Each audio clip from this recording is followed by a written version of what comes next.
আপনি সেচ দপ্তরের জায়গায় অবৈধভাবে বসবাস করছিলেন, আজকে সেটা ভাঙা হলো, কি বলবেন বিষয়টি? কি বলবো, আমরা যে কোনো নোটিশ নেই, কিছু নেই। আজকে 30-32 বছর এখানে রয়েছি আমরা, কোনো কিছু বলেনি। সেচ দপ্তর যদি এটা হলো পুরোটাই তো হবে, কিন্তু এমনভাবে কাজ করলো, আমাদের নোটিশ না কিছু। আগামী বিগত দিনে 5টা বিকেল 5টায় আমাদের কাছে এলো, ঘর খালি করে দাও, আবার ভাঙা হবে এই টাইমের মধ্যে। ওই নন্দীগ্রাম থেকে খান সাহেব এসেছিলো, তার নাম থানাতে, নন্দীগ্রাম থানা থেকে। তো সিআরপি অনেক এসেছিলো, আমি ওনাকে জিজ্ঞেস করলাম যে স্যার কী ব্যাপার, না তোমার ঘরে কি রয়েছে, বাড়ি খালি করে দাও, কালকে ভাঙা হবে। গতকালকে এসে বললো? হ্যাঁ, আমি বললাম কারণ, বলে আপনি সরকারি জায়গার মধ্যে ঘর করে রয়েছেন। আমি তখন ওনাকে প্রশ্ন করলাম, সরকারি তো পুরোটা, তাহলে এইটুকু ঘর ভাঙবে কেন? তাই তো পুরো এটা হলো পুরোটাই। বলে তোমাকে যেটা বলছি তুমি সেটাই শোনো, ও লোকে দেখলে হবে না, যেটা বলছি বেশি কথা বলবে না, বিপদ ঘটে যাবে এক্ষুনি। আমাকে এইভাবে কথাটা বললো। বলার পর তারপরে আমি জানতে পারলাম যে হাইকোর্টের ব্যাপার আছে। আমি বলি তো একটু তো টাইম দেওয়া দরকার, এই 5টার সময়। এখন বলেন আবার মিথ্যে বলে যে নোটিশ দিয়েছে, কোনো নোটিশ দেয়নি, এসে সঙ্গে কালকে বিকেল 5টার সময় এসে বললো, কিছু আমি বারও করতে পারলাম না। এটা আবার আমার এ থেকে রেয়াপাড়া থেকে এলো, অনেক স্যার এসেছিলো, এসে বিডিও সাহেবটা অনেক এসেছিলো। তা বলছে এ তো পিডাব্লিউ, এতে কোনো কিছু হবে না, আপনারা নিশ্চিন্তে থাকুন, ওকে সেগুলো খারিজ হয়ে যাবে, আপনার কিছু হবে না, ভয় করবে না, নোটিশ আলে নোটিশটা ধরে নেবে, কিছু ভয় নেই। আমরা তাদেরই কথা শুনে এতদিন রয়েছি, আজকের 1 বছরের মতো হয়ে গেল প্রায়।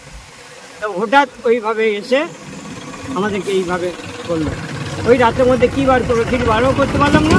সকালে এসে আমাকে তছনছ করে দিল। আমি স্যারকে অনেক কথাই বললাম, আমার সঙ্গে এমনভাবে কথা বলছে, এটা কি তোমার জায়গা নাকি, তোমার জায়গা নাকি, এইভাবে আমাদের সাথে কথা বলছে। আমি বলি আপনি এইভাবে কথা বলছেন, ওই যে ঘরটা রয়েছে, আপনি সরকারি জায়গায় কেন? আমি সরকারি জায়গার মধ্যে রয়েছি। কেন ছিলেন সরকারি জায়গায়? এটা গরিব মানুষ, কিছু নেই। 30 থেকে 32 বছর এই জায়গায় আছেন, আছি।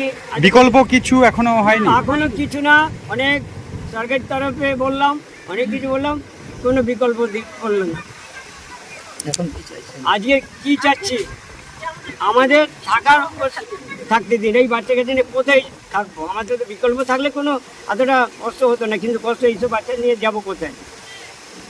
মোট কতগুলো পরিবার? আমার পরিবার হচ্ছে 13 জন, বাচ্চা কাচ্চা, বউ। এখানে কতগুলো পরিবার থাকতো? একটাই ফ্যামিলি আমাদের। এই যে কটা ফ্যামিলি ছিল এখানে? আমাদের 4টে, মোট ঘরটা ছিল 4টে, তার 2টো তার বাড়ি হয়েছে চলে গেছে, আর 2 ফ্যামিলি আমরা ছিলাম।